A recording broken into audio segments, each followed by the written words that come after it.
que estar siempre juntándose, siempre intercambiando, como dice bien Sandra, y creo que lo fundamental es que nos apoyemos y siempre hagamos cuestiones culturales, cuestiones de enseñanzas, así que bueno, ese es el espíritu un poco de esta masterclass. Que está del otro lado es jodido. No aflojemos, no aflojemos. La historia nos ha demostrado que los cambios verdaderos no se dan solamente a través de la política o de la economía. Es algo que va mucho más allá. Este es nuestro objetivo. Reducir al Estado, porque es el lugar donde ellos se instan para saquearnos. ¿Quieres que te dé un consejo si quieres ser político? Salte a caminar a la calle. Es la vida contra la muerte, la vida contra el aborto, es la feminidad contra el feminismo, es la familia contra el wokeismo.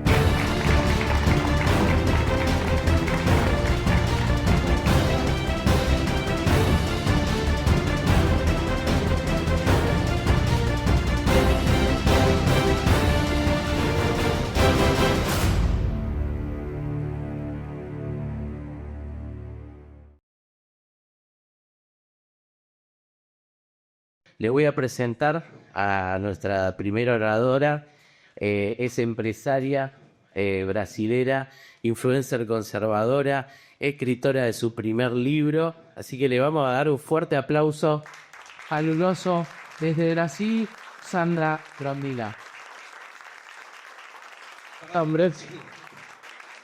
Perdón. Bueno, vamos Sandra todavía. Bueno, muchachos, ahí los dejo en compañía de Sandra y me vas diciendo las... A ver si iba una ópera de un lado. Y así, sí. So, cose pirite de ese. Eso que le está pagando. Hola. Ahí va. Adiós. Ahora sí. Bueno, buenas noches a todos. Quiero antes que todo agradecer a personas que hacen parte de esa historia, personas por las cuales estoy aquí. Antes de todo a Rob, mi amigo, que está sacando fotos y les pido un aplauso.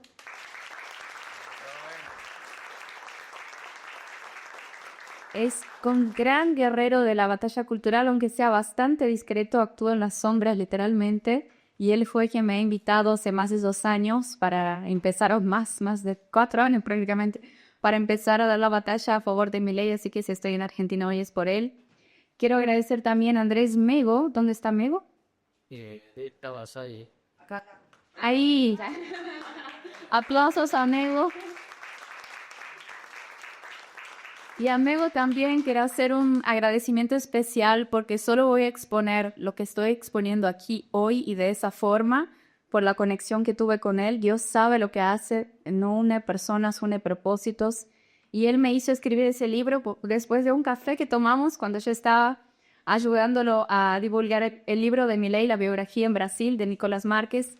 Y dijo, eres muy movida, quiero entender más de ti, tomamos un café, inmediatamente nos conectamos, compartimos nuestras historias. Él dijo, Sandra, tienes que escribir un libro porque de ahora en adelante vas a pasar a distribuir gracia divina. Todo lo que hiciste hasta ahora fue para llegar a ese momento. Entonces, parte de lo que voy a decir hoy, con la fuerza que voy, se la debo a Amigo y bueno, así arrancamos.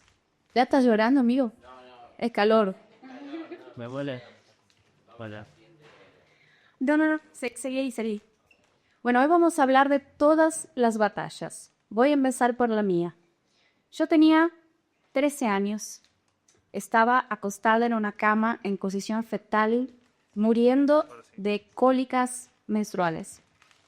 A los 11 años yo ya había denunciado a mi padre por abuso sexual.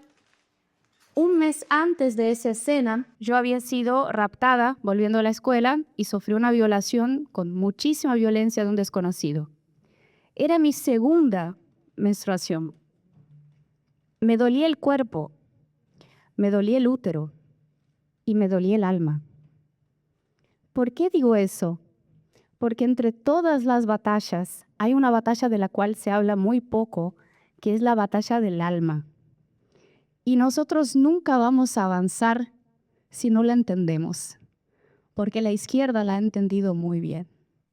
Y dolores como ese que estoy hablando acá con toda la fuerza del mundo, porque ya lo tengo superado, son muy comunes y ese es uno entre tantos dolores que tiene la humanidad y que la izquierda se aprovecha de ellos para atraer a las personas a su esclavitud ideológica. Ahora podemos ir al siguiente. Es muy importante entender eso para entender el orden de las batallas. Yo siempre, desde que empecé a avanzar en lo que es la batalla cultural, pasé a preguntarme cuál sería mi papel, mi rol en todo eso, porque hay demasiados grandes intelectuales muy preparados para el debate. Pero mi papel es justamente bajar de la mente al corazón para que podamos conectarnos más. Y eso porque entendí que sobre todas las batallas hay una guerra. Y esa guerra es espiritual. Ahí está la raíz de todo. Hay una guerra entre el bien y el mal. Y debajo de esa guerra están lo que llamamos las batallas culturales. Presten atención en lo que son las batallas culturales. Es la vida contra la muerte, la vida contra el aborto, es la feminidad contra el feminismo, es la familia contra el laicismo. Las batallas culturales están todas abajo de la guerra espiritual. Debajo de las batallas culturales está la opinión pública, que es quien decide sobre la política. Entonces nosotros estamos constantemente en redes tratando de convencer a las personas, de tocar a las personas, de hacerlas entender, porque al final ellas van a terminar decidiendo la política. Y la política es el único medio que influye en la vida de millones de personas. Entonces, les guste o no la política, hay mucha gente que dice, ay, a mí no me gusta la política. Yo también, yo odio la mayoría de los políticos, la política es horrible. Pero no podemos huir de ella. Ella termina influyendo en la vida de millones de personas. Puede ser el siguiente. Bueno, entonces, dentro de lo que llamamos la batalla del alma, ¿qué hace la izquierda? Transforma todos los dolores en ideologías destructivas. Entonces, ella agarra dolores reales, dolores como ese que recién les comenté al inicio. ¿Y qué hace con ellos? La mujer herida, como en mi caso, feminismo ideológico. Yo podría, de las dos una, o haberme quitado la vida, que fue algo que se me pasó por la cabeza, o convertirme en una feminista radical que odia a los hombres. Eso sería el camino que la izquierda me llevaría, a ese camino de muerte o de la destrucción de la propia feminidad. ¿Por qué no me pasó eso? Porque ahí, en el medio del abismo, como dice mi amigo Andrés, incluso en el prólogo del libro, fue cuando me alcanzó la gracia divina. Y eso me restauró, eso me reconstruyó, eso me hizo nueva. Ya vamos a hablar un poco sobre eso.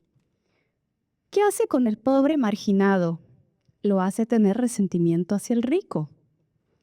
¿Qué hace con la víctima de prejuicio? Hace tener odio a las otras etnias. Lo hemos visto con el caso de la ucraniana. No solamente que un hombre brutal y cobardemente la ataca por detrás, sino que todas las personas alrededor no hicieron nada por ayudar. Ves a una persona sangrando y no la salvas porque es blanca. No quiere decir que realmente por muchos periodos y en varios países los negros, por ejemplo, hayan sufrido mucho prejuicio y odio y discriminación, pero lo que la izquierda hace es replicar eso. Próximo.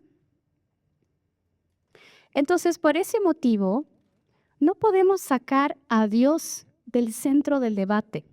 Yo sé que hay muchos liberales que no creen en Dios, que son más volteados a Ayn Rand, pero mi papel acá, dentro de mi libertad de expresión, porque hablar de fe también es hablar de libertad, es decir que tenemos que traer a Dios para el centro del debate, porque sin Él no vamos a ganar la batalla del alma. ¿Qué hace Dios cuando ponemos a Dios en el centro del debate en todas esas situaciones? La mujer lastimada recibe gracia y sanación. El que sufrió prejuicio descubre que hay una sola raza, la humana, por la que murió Cristo. Y el pobre entiende su valor y dignidad. Jesucristo resaltaba el valor y la dignidad de la persona que no estaba en sus bienes materiales y se le enseña a crecer.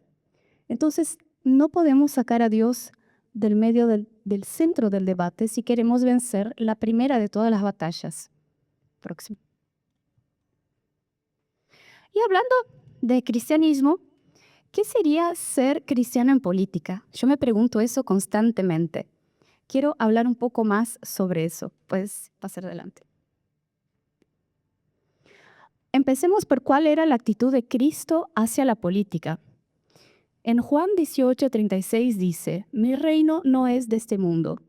En Mateos 22:21 dice, da a César lo que es de César y a Dios lo que es de Dios.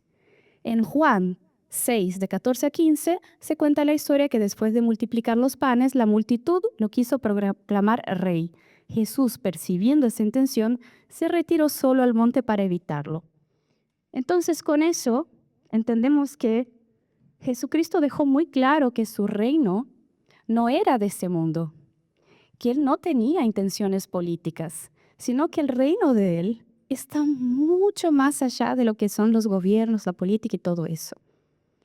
¿Qué significa eso? Que no podemos usar a Cristo de palanca política. No podemos usar el cristianismo como una bandera más de convencer a las personas a que nos voten, porque Cristo no está para servirnos políticamente, sino que nosotros para servirlo a Él, independiente del lugar donde estemos. Si mi carrera es política, yo lo voy a imitar desde ahí. Si soy profesor, lo voy a imitar en mi enseñanza. Si soy periodista, si soy chofer, si soy una empleada doméstica, no importa la profesión, Cristo no está solamente para la política. Cristo está para todos que se declaren cristianos. Y para eso debemos imitarlo. Próximo.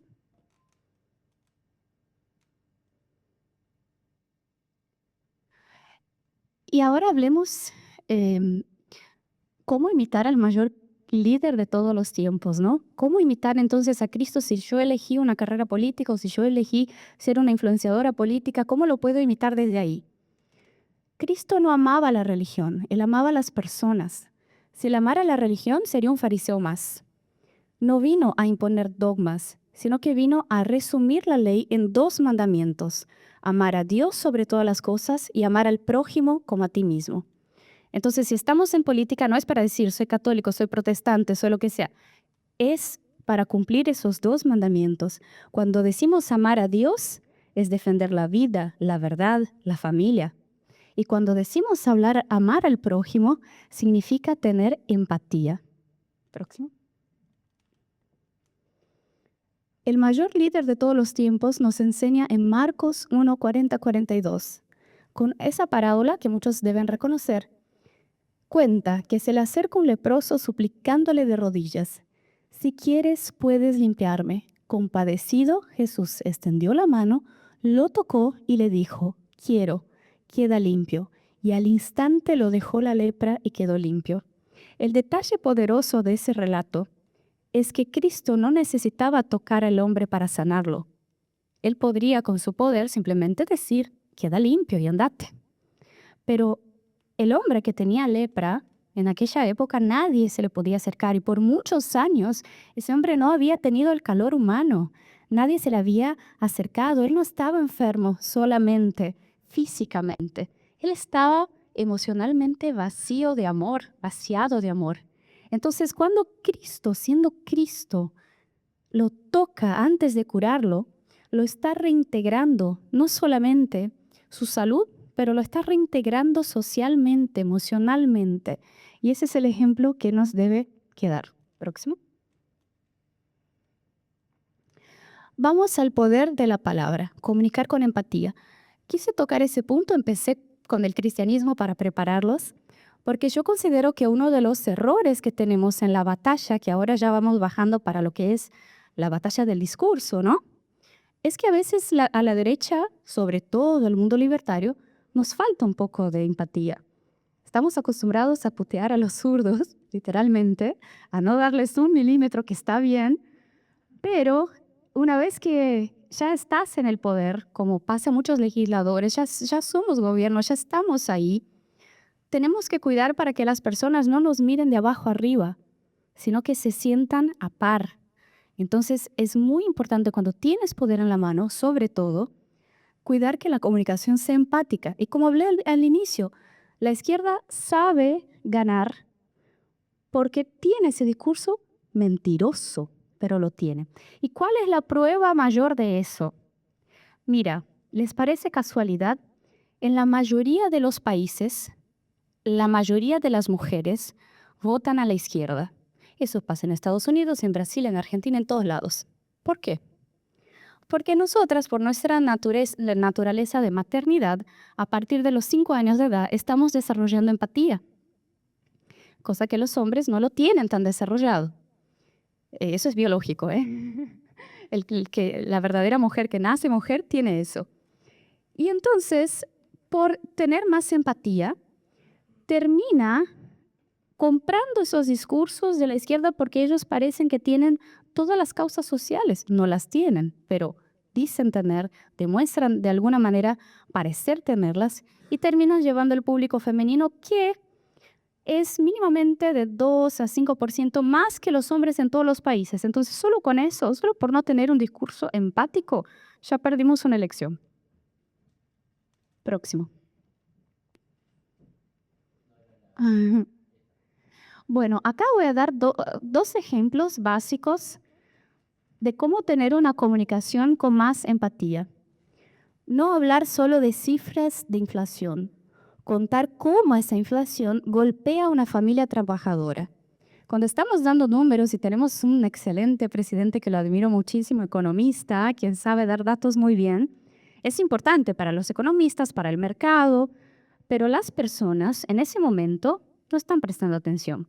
Pero cuando tú traes el ejemplo de cómo eso golpea a una familia trabajadora, cómo eso golpea literalmente su heladera, los productos que tiene en casa, cuando traes más a la realidad, la gente se conecta y entiende que estás hablando por ellos. El segundo punto, ejemplo, no solo decir queremos reducir el gasto público o la motosierra, como hablamos, sino queremos que una madre no pague con su sueldo los privilegios de la política. Con eso estamos dejando claro qué es lo que se está cortando, sobre dónde está la motosierra. Porque si solo hablamos de cortar gasto público, lo que entienden es todos los programas sociales, todas las ayudas, y algunas ayudas realmente son necesarias, que es lo que vamos a hablar un poco más adelante. Claro que estamos todos de acuerdo que nadie tiene que pagar a alguien que trabaja por alguien que no trabaja. Estamos de acuerdo. Pero cuando hablamos de motosierra, cuando hablamos de reducir el gasto público, sobre todo en este gobierno, eso recayó principalmente sobre aquellos que tenían privilegios políticos. Entonces, cuando cambias la frase y dices que una madre de familia no pague con su sueldo los privilegios de la política, le queda claro qué es lo que realmente estamos cortando y cómo eso la beneficia. Citar historias reales en vez de dar datos y cifras reduce la polarización, moviliza el apoyo y legitima reformas difíciles. Eso es muy importante. Siempre que hablamos desde el inicio, estoy hablando de dolor humano, de necesidades reales. Eso no es imaginario. Eso lo tienen todos. Los tienen los libertarios, los tienen los zurdos, hay cosas, el dolor humano es común a todos. Cuando nosotros centralizamos nuestro debate, reducimos la polarización. Próximo. Ahora vamos a la batalla política, porque son varias batallas, por eso empezamos hablando de todas las batallas. Más allá del discurso, el amor en acción. Próxima. Una visión liberal sobre cuestiones sociales. Acá voy a resumir un poco de lo que tiene en todo ese slide. El presidente también habla mucho de Hayek, todos los que seguimos el camino de la libertad. Yo, por ejemplo, no sé ustedes, yo no entendía nada de economía desde el punto de vista académico. Yo entendía porque era empresaria, pagaba impuestos y sabía que la política me jodía el crecimiento, no me permitía avanzar, no importa cuán bien administres tu empresa o tu casa, si alguien no lo está administrando bien desde el gobierno, eso termina perjudicando todos nuestros esfuerzos. Eso era todo lo que yo entendía. Pero cuando empecé a seguir a Milei a invitación de Rob hace más de 4 años, empecé a leer sus libros y empecé a leer los libros de los economistas a los que él sigue. Eso es muy importante también. No basta con decir viva la libertad, carajo. Tenemos que estudiar, de hecho, para poder argumentar. Y entre esos pensadores intelectuales me llama la atención Hayek porque él no ignoró que existan necesidades sociales y la pobreza y que tenga que combatirla. Él dijo cómo hacerlo. Y lo primero que enseña es que la pobreza y la necesidad extrema debe ser combatida en especial desde los gobiernos municipales, porque los gobiernos municipales, y por eso esas elecciones son tan importantes, los gobiernos municipales son los que realmente tienen más información de lo que pasa en la comunidad. Es muy diferente la necesidad de quien vive en capital, de quien vive en provincia o de quien vive en el campo. Entonces, si centralizamos la ayuda, si la ayuda sale del gobierno federal, primero, genera clientismo, ¿no?, de la política, se usa para manipular, para comprar voto, hay corrupción porque hay mucho desvío. Eso todo lo que critica Hayek. Pero él no dice que no debemos hacer, dice que lo debemos hacer desde los gobiernos municipales. Próximo. Entonces, él no era indiferente a la pobreza. Tenemos que cuidar. Ser libertario es lo opuesto de ser indiferente a las necesidades de las personas. Es nada más que encontrar una manera más efectiva de atenderlas sin que eso se convierta en un poder político de simplemente mantener a esas personas votando a quien es conveniente. Pero no es ignorar. Él reconocía la necesidad de una red básica de asistencia para evitar que las personas caigan en la miseria absoluta. Entonces tampoco es darle todo lo que la persona desea, es evitar que caiga en la miseria absoluta y ayudarla desde ahí para que a través de su libertad individual pueda crecer. Y ahí, claro, ahí viene todo lo que hace el presidente, que es cuidar de la economía macro para que empresas entren, inviertan, generen empleos, etc.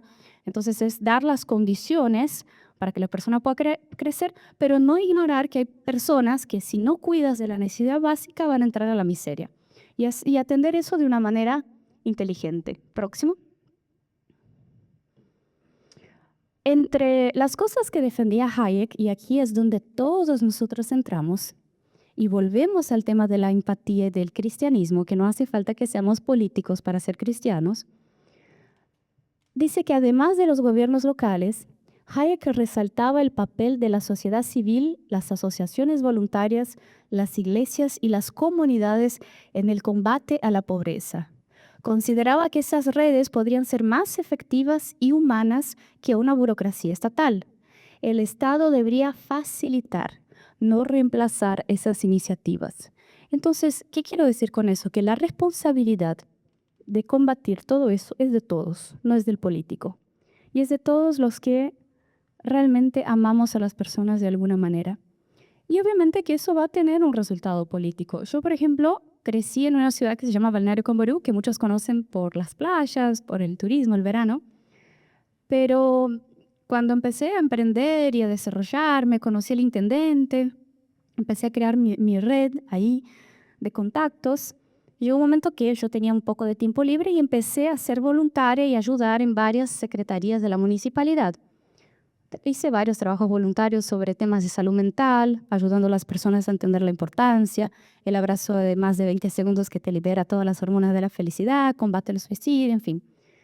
Y fui avanzando porque siempre tuve una obsesión nata por resolver problemas sociales. Creo que también por mi pasado, porque yo fui una niña muy asistida también. Yo, gracias, estoy aquí porque había un programa social que prestaba ayuda psicológica a niños que pasaban por violación. Imagínate si eso no existiera. Entonces siempre vi la importancia y tuve esa empatía de que hay gente que realmente necesita un cariño, un apoyo, una ayuda.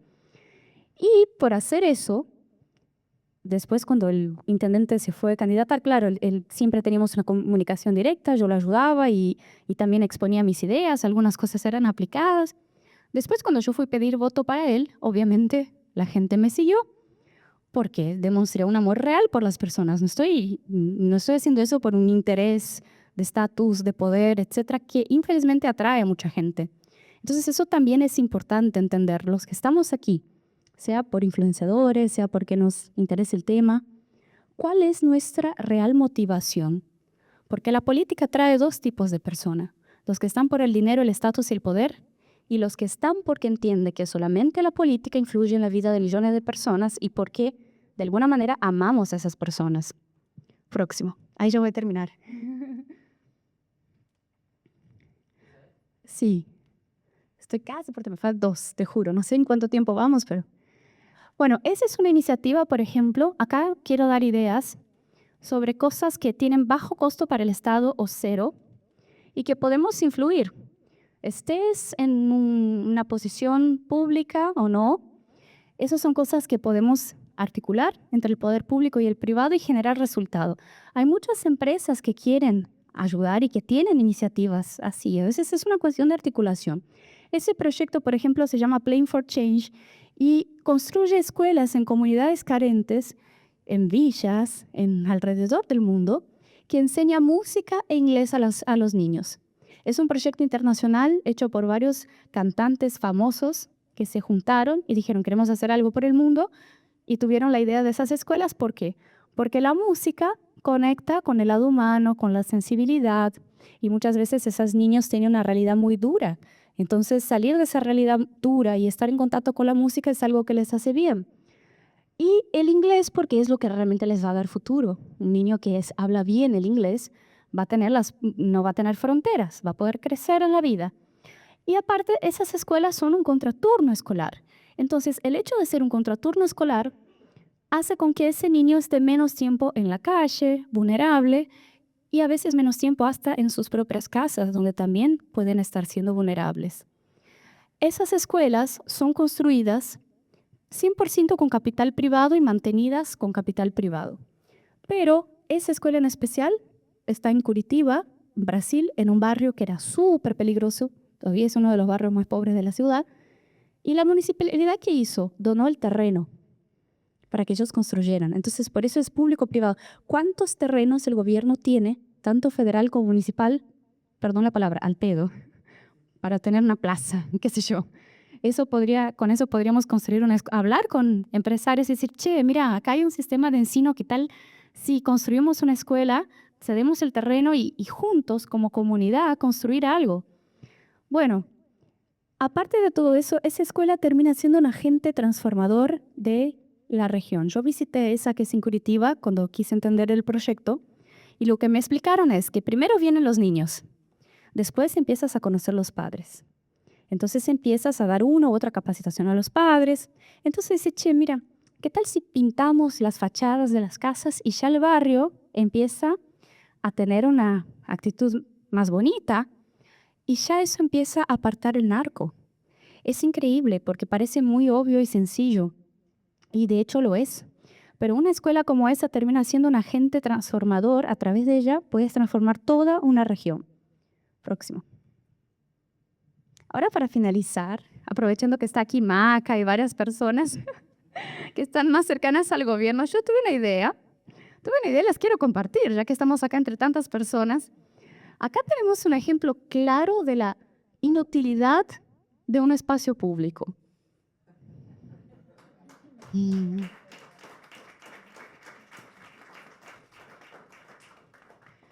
Tenemos una imagen de una mujer que es exactamente todo lo que dije desde el inicio, que agarra dolores reales, dice que va a ayudar a los pobres y la historia ha comprobado que ella sola los multiplicó.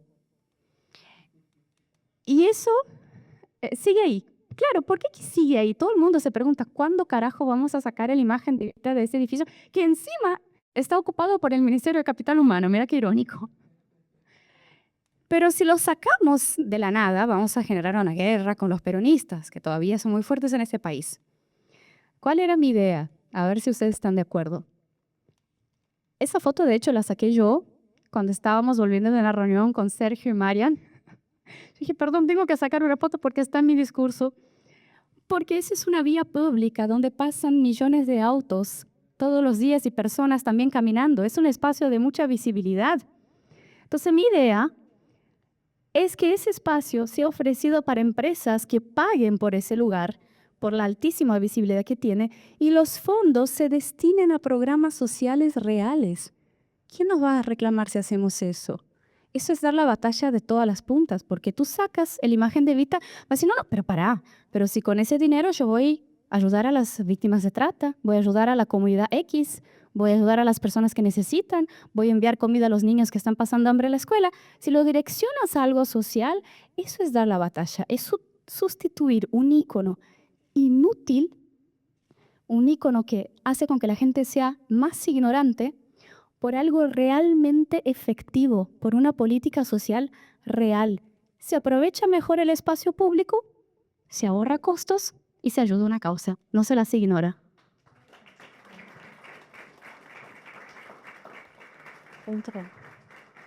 Bueno, con eso encierro mi discurso diciendo que todos nosotros, desde alguna trinchera, estamos dando alguna de esas batallas. Un fuerte aplauso para San.